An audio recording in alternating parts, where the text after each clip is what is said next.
बैलपुर गांव में हिंगा नाम का एक चरवाहा रहता था, जिसके पास 3 बकरियां थी, जिनका नाम सीधी, बुद्धि और रौनक था। सीधी और बुद्धि दोनों जवान बकरियां थीं और रौनक बेचारी बूढ़ी और कमजोर बकरी थी।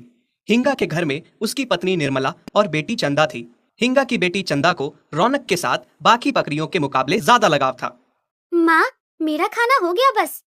बेटा, तुम्हें कितनी बार समझाया है, खाना हमेशा पूरा खाया करो।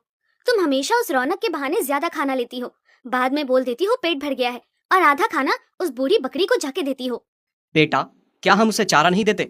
फिर क्यों तुम ऐसा करती हो? अगर खिलाना पिलाना है तो बुद्धि और सीधी को खिलाओ ना, जहाँ से कुछ फायदा भी हो रहा हो। माँ बापू, आपको पता है मुझे रौनक से कितना प्यार है। आप मना भी करोगे तब भी मैं उसे खिलाऊंगी पिलाऊंगी, और सीधी और बुद्धि को खिलाने पिलाने के लिए आप हो ना।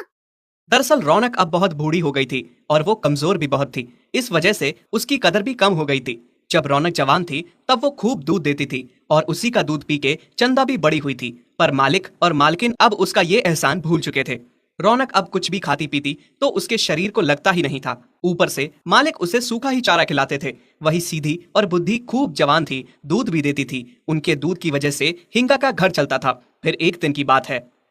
अरे प्रणाम सरपंच साहब, आइए आइए। कैसे? प्रणाम हिंगा, कैसे हो?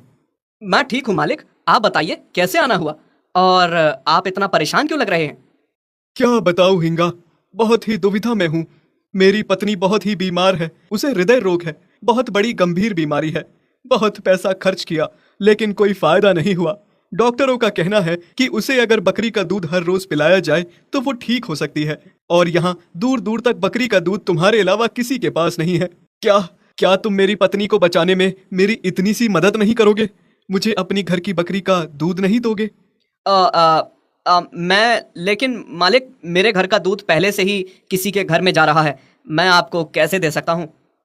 मुझ पे मेहरबानी करो, मैं तुम्हें डबल भाव दूंगा दूध का, पर इनकार ना करो। डबल भाव सुन के हिंगा सोच में पड़ जाता है।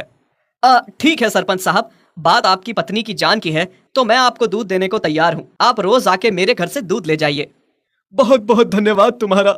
अरे वाह जी, ये तो हमारी चांदी ही चांदी है। दूध अब डबल भाव में बिकेगा।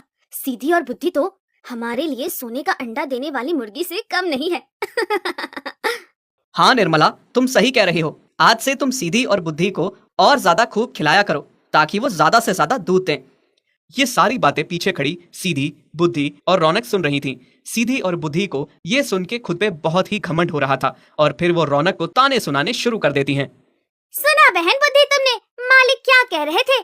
हमें और ज्यादा खिलाने पिलाने की बातें कर रहे थे। हाँ बहन सुना, आखिर खिलाए पिलाए भी क्यों ना, हम दोनों मालिक के इतने काम जो आती है। नहीं तो इस बूढ़ी रौनक की तरह थोड़ी, जो किसी काम की नहीं है, ना अपने किसी काम की ना मालिक के किसी काम की। तुम दोनों ऐसा क्यों कह रही हो? एक दिन तुम्हें भी यही आना है जहाँ आज मैं हूँ। एक दिन तुम्हें भी ये बुढ़ापा और कमजोरी देखनी है।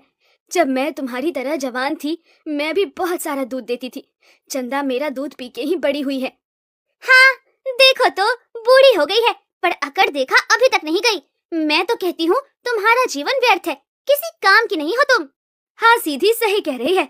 मुझे तो लगता है कुछ दिनों में मालिक तुमसे तंग आके तुम्हें कसाई को बेच देंगे। सीधी और बुद्धि की बातें रौनक को बहुत दुखी करती हैं। वो बहुत रोती है। रौनक का रोना देख के चंदा को बहुत बुरा लगता है। उसके माँ